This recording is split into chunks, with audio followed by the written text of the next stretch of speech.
जिंदगी हर कदम एक नई जंग है, जीत जाएंगे हम, तू अगर संग है, तू अगर संग है। मुकेश गाना गाते हुए रास्ते से जा रहा होता है।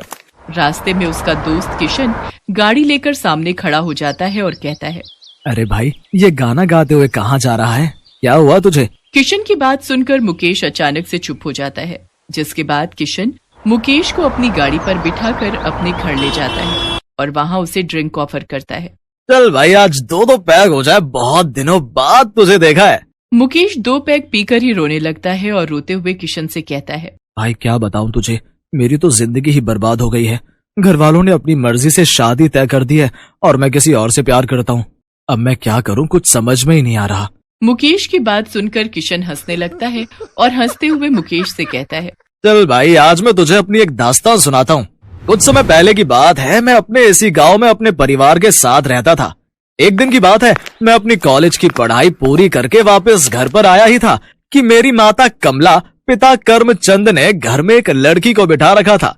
जैसे उन्होंने मुझे देखा, मेरे पिता ने मुझे आवाज लगाई, आ गए तुम, आ जाओ आ जाओ, तुम्हारा ही इंतजार था बेटा।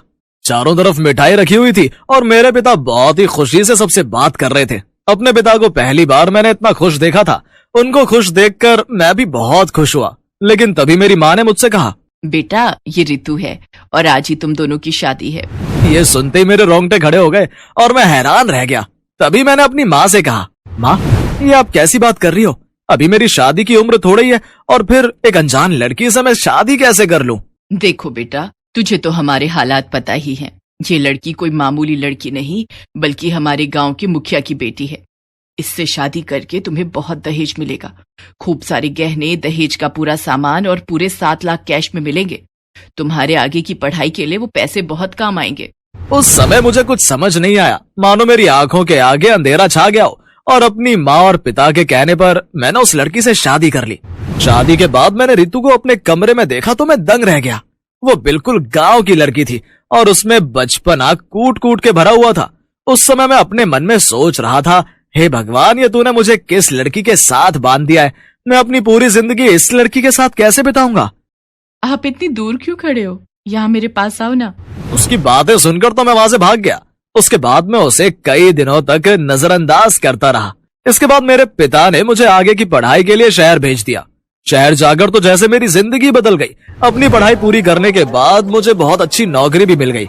वहां जाकर मैं एक किंजल नाम की लड़की से मिला। वो देखने में बेहद ही खूबसूरत थी। मैं भी उसकी खूबसूरती का दीवाना हो गया। मैं मन ही मन उससे प्यार करने लगा और वो भी कहीं ना कहीं मुझे चाहने लगी थी। एक दिन वो मेरे पास आई और मुझसे कहने लगी, Kishan, I love you, do you love me? Kinjal की बात सुनकर मेरे मन में लड्डू फूट रहे थे और मैंने झट से उससे कहा, हाँ किंजल, मैं भी तुम्हें बहुत पसंद करता हूँ, आई लव यू टू। हम दोनों एक दूसरे से शादी करना चाहते थे और कुछ दिनों बाद हम दोनों ने शादी कर ली। लेकिन मैंने किंजल के बारे में ऋतु को कभी नहीं बताया, क्योंकि मैं किंजल को खोने से डरता था। सब कुछ अच्छा ही चल रहा था। ऋतु गांव में माता पिता के पास रहती थी और किंजल शहर में मेरे साथ। मुझे लगा अब ऐसे ही सब कुछ ठीक चलता रहेगा। लेकिन एक दिन अचानक ऋतु शहर में मेरे घर आ गई। दरवाजा किंजल ने खोला, तभी ऋतु ने उससे कहा, अरे आप कौन हो? ये घर तो मेरे पति का है, क्या आप उन्हें बुला देंगी? देखिए मैडम, आपको जरूर कोई गलतफहमी हुई है। इस फ्लैट में तो मैं अपने पति के साथ रहती हूँ। आप शायद गलत एड्रेस पर आ गई हैं। जैसे ऋतु ने मुझे किंजल के साथ देखा, वो सारा माजरा समझ गई। इसके बाद वो बिना कुछ कहे वहां से चली गई। मुझे इस बात का डर लग रहा था कि वो कहीं जाकर मेरे माता पिता को सारी सच्चाई न बता दे। लेकिन ऋतु ने ऐसा कुछ नहीं किया। वो शहर में ही रहकर एक बूढ़ी औरत के घर काम करने लगी। मैं उस समय थोड़ा मतलबी बन गया और मैंने ऋतु को फिर से इग्नोर किया। लेकिन इसके बाद मेरी किस्मत ही बदल गई। मेरी नौकरी छूट गई और मेरे पास कुछ भी नहीं बचा था। आर्थिक तंगी के चलते मेरे और किंजल के बीच भी दूरियां बढ़ने लगी और हम लोगों में हर रोज लड़ाई झगड़े होने लगे। ऐसा कब तक चलता रहेगा किशन? हमारे घर में राशन पानी सब खत्म हो चुका है और तुम हो कि दूसरी नौकरी ढूंढ ही नहीं पा रहे हो। अब हम क्या खाएंगे? उस दिन मैं बहुत लाचार हो गया था। मुझे कुछ समझ नहीं आ रहा था कि मैं क्या करूं। घर से निकलकर जैसे ही मैं कुछ दूर पहुंचा, मैंने देखा एक मंदिर के बाहर लाइन लगी हुई थी। मेरे पूछने पर किसी ने बताया कि यहाँ कुछ अमीर लोग खाना बांट रहे हैं। मैं भी उस लाइन में जाकर लग गया। लेकिन उस लाइन में कोई और भी खड़ा था और वो कोई और नहीं बल्कि मेरी पहली पत्नी ऋतु ही थी। ऋतु की हालत देखकर मुझे बहुत अफसोस हुआ। मैंने वहां से खाना लिया और रितु को हाथ पकड़कर उसे अपने साथ घर ले आया। रितु को देखने के बाद किंजल ने मुझे उसके बारे में पूछा तो पहले तो मैं घबरा गया, लेकिन फिर हिम्मत करके मैंने उसे बता दिया। ये रितु है मेरी पहली पत्नी।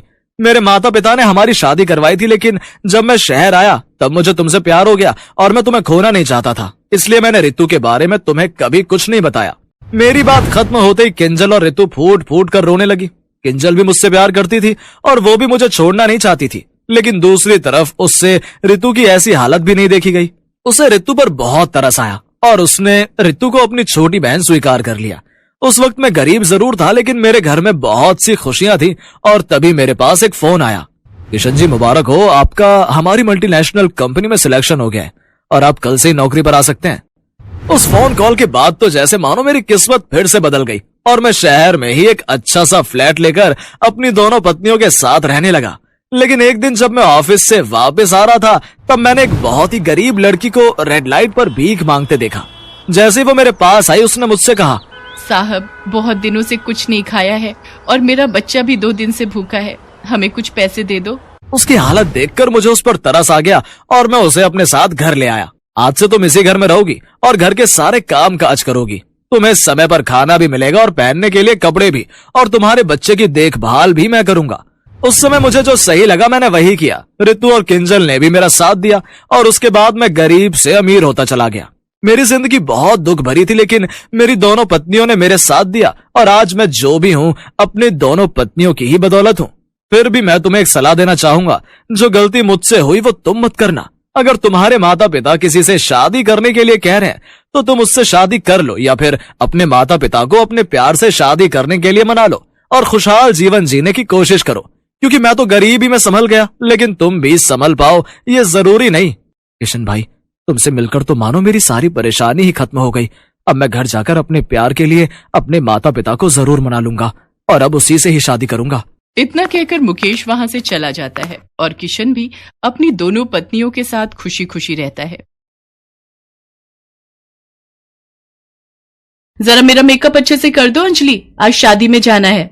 हाँ चाची, आप चिंता मत करो, हम तीनों बहनें मिलकर आपका बहुत अच्छे से मेकअप करेंगी। ये बोलकर अंजलि अपनी दोनों बहनों के साथ मिलकर उस औरत का मेकअप करती है। उसके बाद वो औरत अपने आप को आईने में देखती है तो उसके होश उड़ जाते हैं। खुश होकर वो अंजलि के हाथ में 500 रुपए दे देती है। अंजलि, माधुरी और अनुराधा तीनों बहनें हैं। तीनों बिलासपुर नाम के एक गांव में अपने माता पिता के साथ रहती हैं। वो लोग बहुत गरीब है, इसीलिए तीनों बहनें मिलकर गांव की औरतों को सजाने का काम करती हैं। ये काम करते करते उन तीनों को इस काम से प्यार हो जाता है। वो तीनों इस काम में माहिर हो जाती हैं। इसीलिए गांव की औरतें सजने के लिए इन तीनों बहनों को ही हमेशा बुलाती हैं। इसी तरह अंजलि का घर चलता है। मगर अंजलि के पिता मोतीलाल तीनों बेटियों की शादी को लेकर बहुत चिंतित हैं। वो अपनी पत्नी बिमला से कहते हैं, बिमला, मुझे तो बस एक ही चिंता सताती है कि इन तीनों की शादी कैसे होगी। हाँ जी, मैं भी हमेशा यही सोचती रहती हूँ।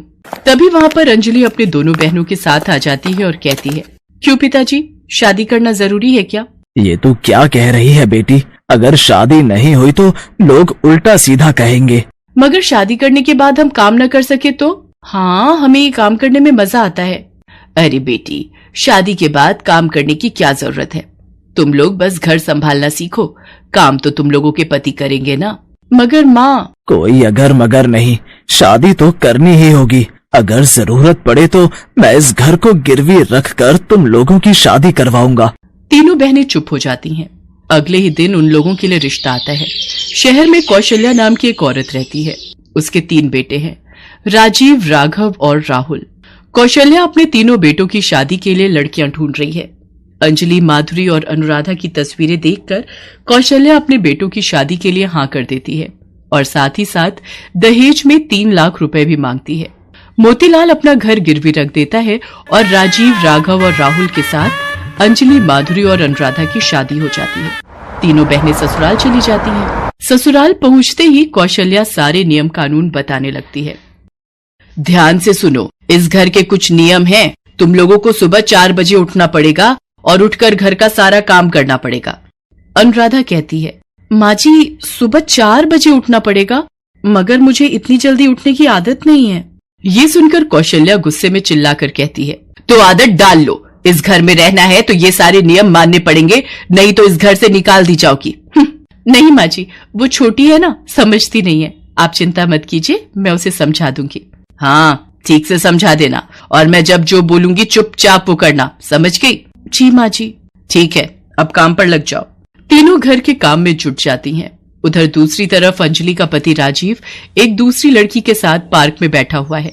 इस लड़की का नाम पायल है। पायल कहती है, राजीव, ये तुमने बिल्कुल सही नहीं किया। मेरे होते हुए तुमने किसी और से शादी कैसे कर ली? हम भी शादी करेंगे पायल, तुम बस थोड़ा इंतजार करो। मैंने पता किया है, राघव और राहुल की भी गर्लफ्रेंड है, मगर उन दोनों ने भी माँ के कहने पर उन गांव की गवारों से शादी कर ली। हम तीनों मिलकर सोचते हैं कि आगे क्या करना है। ये बोलकर राजीव पायल को समझा देता है, मगर उसे कुछ समझ में नहीं आ रहा है कि वो करे तो क्या करे। इसके बाद कुछ दिन बीत जाते हैं।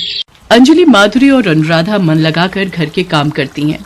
सुबह से लेकर रात तक वो तीनों बस काम ही करती रहती हैं, और छोटी से छोटी गलती के लिए वो कौशल्या से डांट भी खाती रहती हैं। ऐसा हर रोज चलने लगता है, मगर बीच बीच में उन लोगों को ब्यूटी पार्लर का काम करने की बड़ी इच्छा होती है। अंजलि दीदी, एक बार माँ जी से पूछकर देखो ना, मैं मेकअप करना चाहती हूँ। एक बार बात करो ना दीदी। काम तो मैं भी करना चाहती हूँ बहन। ठीक है, मैं माँ जी से बात करती हूँ। अंजलि जब कौशल्या से काम करने की इजाजत मांगती है, तब कौशल्या गुस्सा होकर कहती है, तुम्हारी हिम्मत कैसे हुई ऐसी अनाप शनाप बात करने की? इस घर की बहुएं कभी बाहर काम नहीं करती, और कभी ये सब मत बोलना। अंजलि समझ जाती है कि काम करने की इजाजत तो कभी नहीं मिलेगी। उसी शाम को कौशल्या बाहर कहीं जाती है। घर पर बस अंजलि, माधुरी और अनुराधा हैं। तभी उनकी पड़ोसन जानकी चाची वहां पर आती हैं। क्या बात है जानकी चाची, अभी तो माँ जी नहीं है, आप बैठिए, माँ जी अभी आ जाएंगी। अरे देखो ना अंजलि, क्या मुसीबत है, यहाँ एक भी अच्छा ब्यूटी पार्लर नहीं है। एक था, आज वो भी बंद है। मुझे शादी में जाना है, अब मैं कैसे सजूंगी? ये सुनते ही तीनों के दिमाग में एक आइडिया आता है। चाची, असल में हम लोगों को ब्यूटी पार्लर का काम आता है, हम लोग गांव में करते थे। आप चाहे तो हम आपका मेकअप कर सकती हैं। ये सुनकर जानकी बहुत खुश होती है और राजी हो जाती है। अंजलि, माधुरी और अनुराधा मिलकर जानकी का मेकअप बहुत अच्छे से करती हैं। जानकी चाची इतनी खुश होती हैं कि तीनों को 3000 रुपए दे देती हैं। ये लो, तुम लोगों ने मेरा हुलिया ही बदल डाला, यहाँ किसी को ऐसा मेकअप करना नहीं आता। और तभी कौशल्या वहां पर चली आती है और अंजलि को पैसे लेते हुए देख लेती है, और ये देखने के बाद कौशल्या गुस्से में आग बबूला हो जाती है। क्या मेरे मना करने के बावजूद तुम लोग पैसों के लिए मेकअप कर रही हो? मेरी बातों का उल्लंघन कर रही हो? नहीं माँ जी, आप जैसा सोच रही है वैसा नहीं है। कैसा है वो मुझे दिख रहा है। निकल जाओ मेरे घर से, अभी के अभी निकल जाओ। अरे कौशल्या, गुस्सा क्यों करती है, जाने देना। तू चुप रह जानकी, तुझे तो मैं बाद में देखती हूँ। जानकी वहाँ से चली जाती है, और तभी राजीव, राघव और राहुल गले में वरमाला पहने हुए वहाँ प्रवेश करते हैं। उन लोगों के साथ उनकी नई पत्नियां हैं। राजीव कहता है, माँ, पता है आप गुस्सा करेंगे, मगर हमने फिर से शादी कर ली। मैं पायल से प्यार करता हूँ माँ, इसलिए। मैं पूजा से प्यार करता हूँ माँ। मगर गुस्सा होना तो दूर की बात है। ये देखकर कौशल्या खुश हो गई। बिल्कुल सही किया बेटा, ये लोग तो वैसे भी कुछ काम के नहीं हैं। मेरे मना करने के बावजूद इन लोगों ने पैसों के लिए काम करना शुरू कर दिया। मैं तो इन तीनों को अभी निकाल दूंगी घर से। हाँ हाँ, ए अंजलि, निकल जाओ इस घर से। माधुरी, तुम भी निकल जाओ। हाँ हाँ, अनुराधा, तुम भी।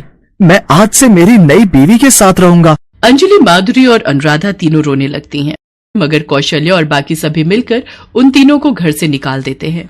अंजलि, माधुरी और अनुराधा तीनों रास्ते में रात गुजारती हैं, और सुबह तीनों की तीनों उल्टियां करने लगती हैं। तभी वहाँ पर जानकी चाची आ जाती हैं और तीनों को अस्पताल लेकर जाती हैं। वहाँ पता चलता है कि तीनों की तीनों प्रेग्नेंट हैं। अंजलि रो पड़ती है, अब क्या होगा, हम कहाँ जाएंगे? हमारे पेट में बच्चा है, उसे हम कैसे जिंदा रखेंगे? अंजलि, तुम लोग मेरी बेटियों के जैसी हो, मैं तुम लोगों की मदद करूंगी। तुम तीनों मेरे घर में मेरे साथ रहोगी, और मैं घर के बाहर एक ब्यूटी पार्लर खोल दूंगी। तुम लोग वहाँ काम करना, देखना औरतों और लड़कियों की लाइन लग जाएगी। तीनों को सहारा मिलता है।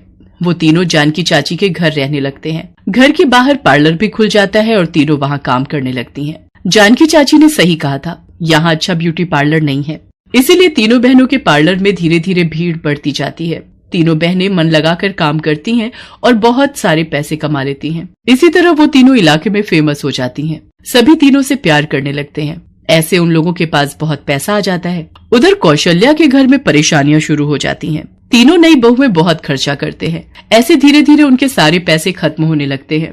वो लोग घर का कुछ काम भी नहीं करती हैं, इसीलिए राजीव, राघव और राहुल ऑफिस भी लेट पहुंचने लगते हैं और इसी वजह से तीनों की नौकरी भी चली जाती है। वो लोग कंगाल हो जाते हैं।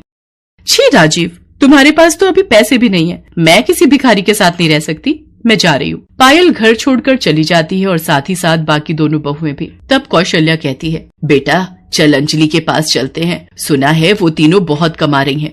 चल उन तीनों को वापस लाते हैं। कौशल्या और उसके तीनों बेटे अंजलि के पास जाते हैं। अंजलि अपनी दोनों बहनों के साथ ब्यूटी पार्लर में काम कर रही थी। सब सुनकर अंजलि कहती है, हम नहीं जाएंगे वापस। नहीं जाएगी मतलब? मैं तेरा पति हूँ और मैं तेरी सास। अगर बात नहीं मानी तो मैं मार मार के तुम तीनों को यहीं दफन कर दूंगी। तभी इलाके की सारी औरतें वहाँ पर चली आती हैं। जानकी भी चली आती है।